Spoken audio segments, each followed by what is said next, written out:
안중근. 황해도 해주에 안진사라는 양반이 살고 있었습니다. 어느 날 안진사의 부인은 북두칠성이 치마폭우로 쏟아지는 꿈을 꾸었어요.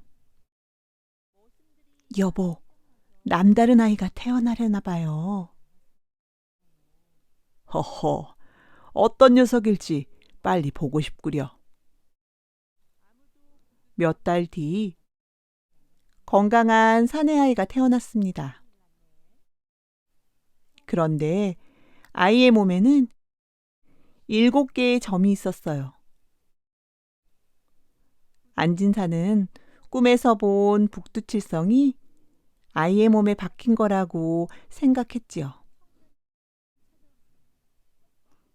북두칠성의 기운을 받고 태어났으니 이 아이를 응칠이라고 부릅시다. 안진사와 부인은 무럭무럭 자라는 응칠이를 보며 즐거워했어요. 허허, 녀석 눈빛이 초롱초롱한 게 나중에 꼭 큰일을 해낼 것 같구려. 그러게나 말이에요. 안진사의 부인은 응칠이에게 자주 꿈 이야기를 들려주었어요. 북두칠성이 내 치마폭으로 떨어지는 꿈을 꾸고 나서 내가 태어났으니 너는 다음에 꼭 훌륭한 사람이 될 거다. 응칠이는 할아버지에게 글을 배웠습니다. 어느 날 응칠이는 친구들과 놀다가 공부 시간에 많이 늦었어요. 할아버지는 몹시 화가 나서 매를 들었습니다. 될성 부른 나무는 떡잎부터 하는 법. 내가 남다른 아이가 될 줄 알았더니 어멈의 꿈도 다 소용없구나. 응칠이는 매보다 할아버지의 말씀이 더 가슴 아팠어요. 할아버지, 잘못했어요. 앞으로는 글 공부를 열심히 할게요. 그 다음부터 응칠이는 깨를 부리지 않았습니다. 응칠이는 용감한 소년으로 자랐습니다.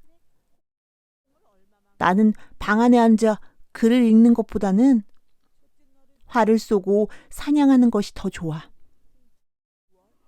응칠이는 사냥을 즐겼지만 함부로 짐승을 죽이진 않았어요. 사람들에게 해를 끼치는 짐승만 사냥총으로 한 번에 잡았습니다. 짐승이 덜 아프도록 말이에요. 응칠이는 20걸음쯤 떨어진 나뭇가지에 엽전을 매달아 놓고 총쏘기 연습을 하곤 했습니다. 총알은 늘 정확하게 엽전 구멍으로 지나갔어요. 나중에 대장이 되어서 나라를 지킬 거야. 나라를 사랑해야 한다는 할아버지와 아버지의 가르침을 생각하면서 응칠이는 열심히 총 쏘는 연습을 했어요. 어느덧 응칠이는 청년이 되었습니다. 할아버지는 응칠이에게 안중근이라는 이름을 새로 지어주셨어요. 중근아, 이 이름으로 믿음직한 사람이 되거라. 그 무렵 우리나라는 몹시 어지러웠습니다. 나라 안에서 농민들이 동학혁명을 일으켰고 나라 밖에서는 일본, 러시아, 중국이 우리나라를 넘보고 있었습니다. 안중근은 기울어져 가는 나라를 그냥 보고만 있는 것이 한없이 안타까웠습니다. 안중근은 성당에 다니게 되었어요. 신부님은 안중근에게 바다 너머에 있는 넓은 세상과 새로운 지식에 대해 들려주곤 했지요. 어느 날 신부님이 사람들에게 말했습니다. 사랑하는 친구들을 위해 목숨을 바치는 것보다 아름다운 사랑은 없습니다. 갑자기 안중근은 눈앞이 환해지는 것 같았어요. 그래, 내가 가장 사랑하는 우리나라를 위해 언젠가는 목숨을 바치겠어. 1905년 안중근이 27살 되던 해에 일본은 우리나라를 억지로 빼앗았습니다. 일본 사람인 이토 히로부미가 앞장서서 그 일을 했지요. 안중근과 아버지는 앞으로 해야 할 일들을 의논했습니다. 아버지, 중국에서 독립운동을 하는 우리나라 사람이 많다고 합니다. 저는 중국에 가서 나라를 위해 일하겠습니다. 안중근은 중국에 가서 많은 것을 깨달았습니다. 나라의 힘을 키우려면 먼저 배워야겠구나.